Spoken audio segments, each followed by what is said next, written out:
All right, hello everybody. Today we are finishing up lesson 2.4. The main topic for the day is something called the law of syllogism.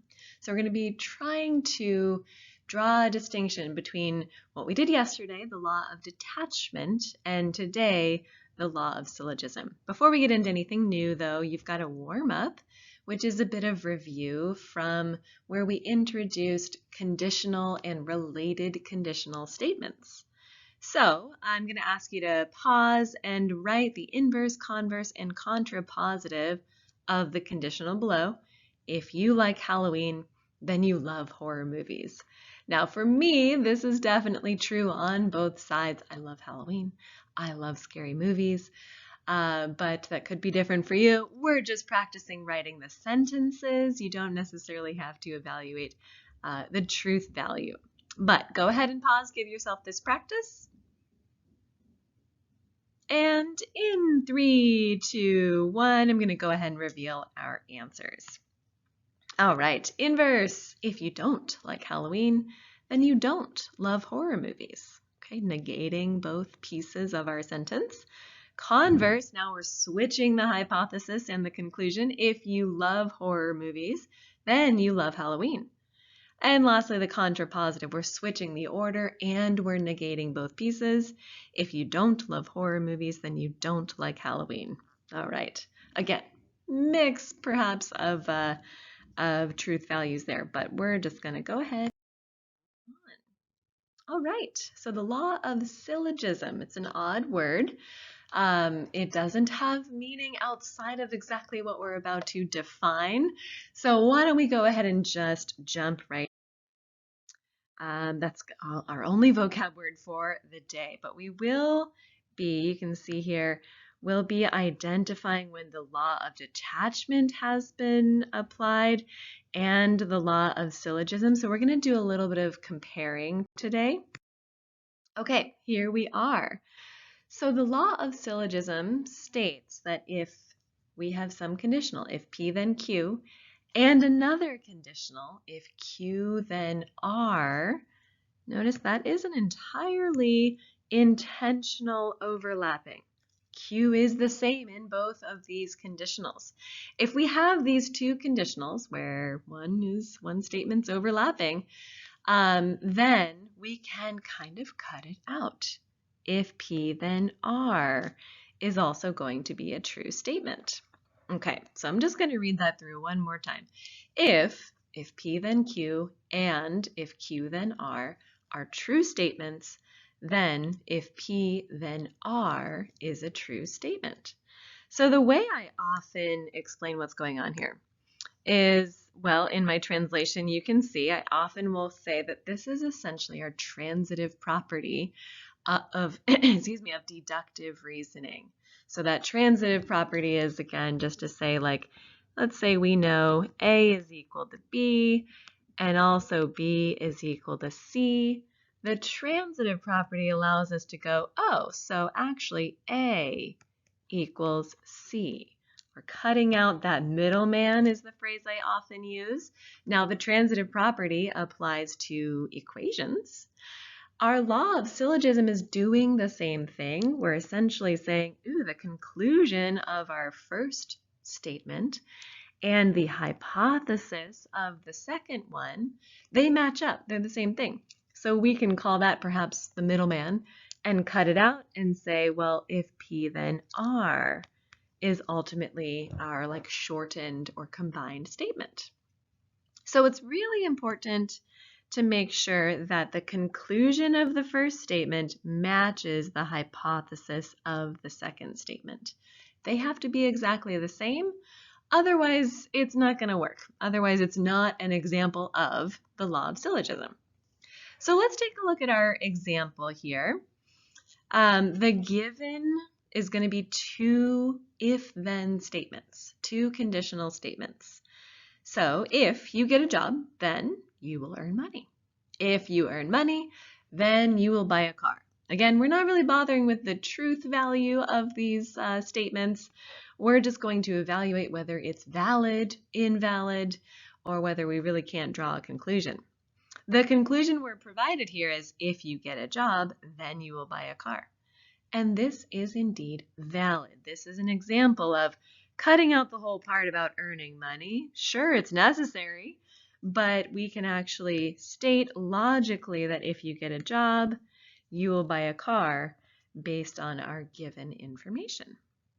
So again, I'm just going to make a note to ourselves here. This is valid. We're saying valid, not true or false. All right, so we're going to look at some examples, and your homework is going to have some examples too. All right, so let's start here. Again, just to point out, we're looking at whether a valid conclusion can be reached. If it can't, we're actually just going to write no conclusion. If we can state a valid conclusion, then we'll actually go ahead and write that out. Okay, so we're given if Shane finishes her homework, then she will go, she will work out before dinner. And if she works out before dinner, she will go on a run. Now, this might be overkill, but I'm going to go ahead and kind of color code the different pieces of our statements. We have our initial hypothesis. Shane finishing her homework is the initial hypothesis. So if that hypothesis is met, then we'll move on and say, okay, she's going to go work out before dinner. So we have our P, Shane finishes her homework. Our Q, she will work out. If she works out before dinner, so this is indeed matching up to our conclusion from the previous sentence, this new hypothesis. If she works out, then she's going to go on a run.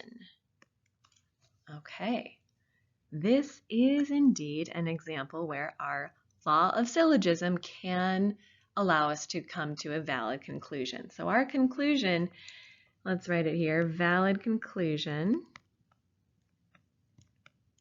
is cutting out that middle statement, that middle kind of matching hypothesis and conclusion, or what's highlighted green on the screen here. If Shane finishes her homework,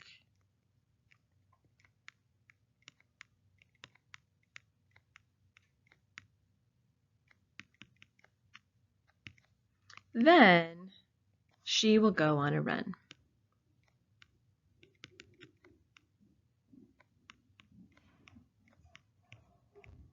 Okay, that is a valid conclusion. Let's take a look at another example. Okay, this time we are given the first conditional, if your alarm goes off in the morning. Okay, hopefully it does. If your alarm clock goes off in the morning, that's our first hypothesis. Then, next piece, you will get out of bed. Seems logical to me.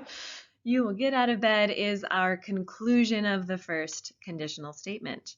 Next, we say if you shower, so that doesn't quite match to something we've mentioned before. If you shower, okay, then you will dry your hair. So we've got a different hypothesis for the second statement and a different conclusion.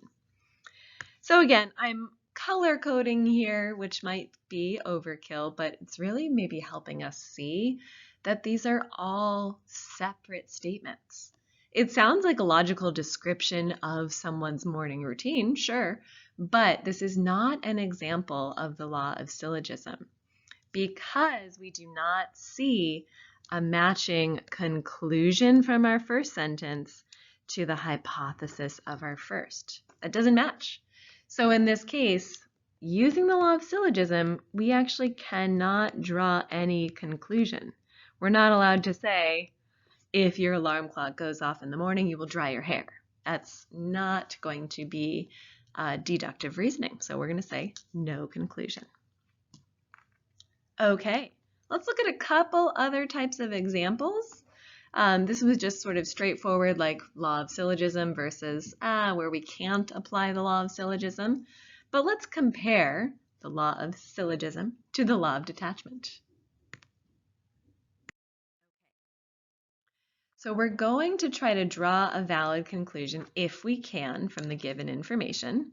And then we're going to try to decide whether we've just used the law of detachment or the law of syllogism. So I'm going to actually remind us up here what the law of detachment is. So let's write up.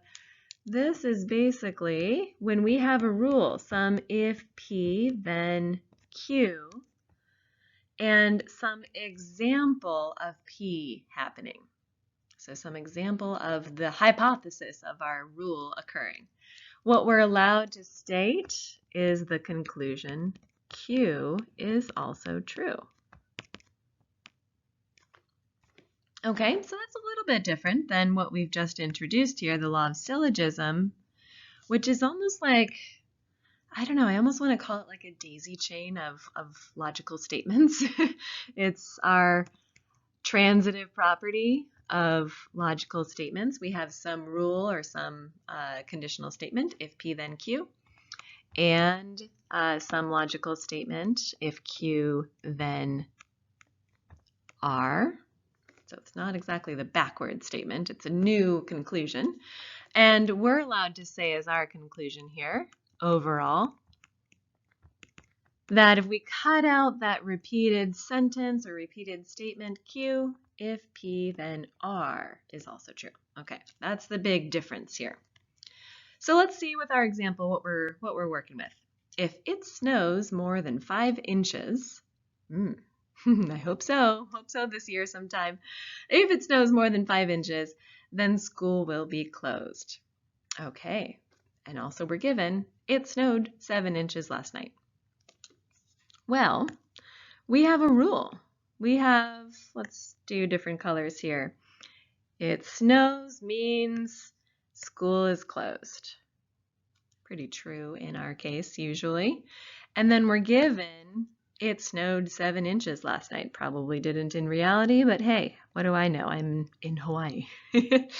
Probably not the case. We have some if P then Q.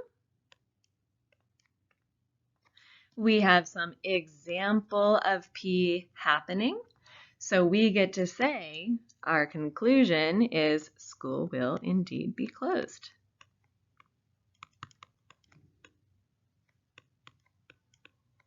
And maybe I'll add as our example, closed today. Maybe not today, but maybe, I don't know, January or something. Now this is a pretty classic example of our law of detachment. We've got a rule, we've got an example where we get to apply that rule. Okay, let's look at our last example. Same idea, we're trying to figure out if we can, in this case actually we're not drawing a conclusion, we're evaluating the conclusion to determine whether it's valid or perhaps invalid. And again, we're going to determine whether the law of detachment or syllogism is at play. Okay, if we have a G-rated movie playing on Saturday, okay, that's our first hypothesis, then Jamie will take her sister Jill to the movies. Okay, next we're given Jill always buys popcorn at the movies. Now, this doesn't really sound like a conditional statement, right? But this is kind of one of those rewritten conditional statements. What if we were to try to write this and as a conditional with the words if and then? What might it look like? That can be helpful here. Perhaps it would look like if Jill is at the movies, then she buys popcorn. Same, love popcorn.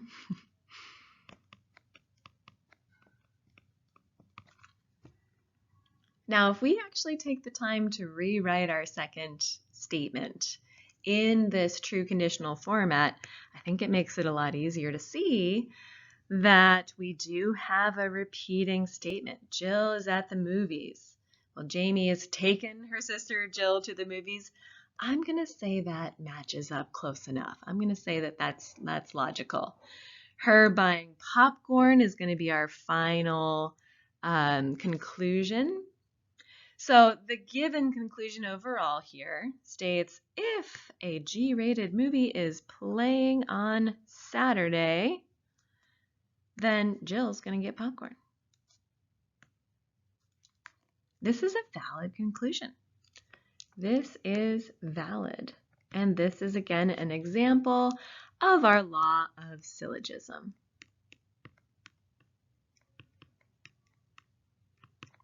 All right, so that's our law of syllogism, a little bit of an introduction to deductive reasoning with the two laws, syllogism and detachment.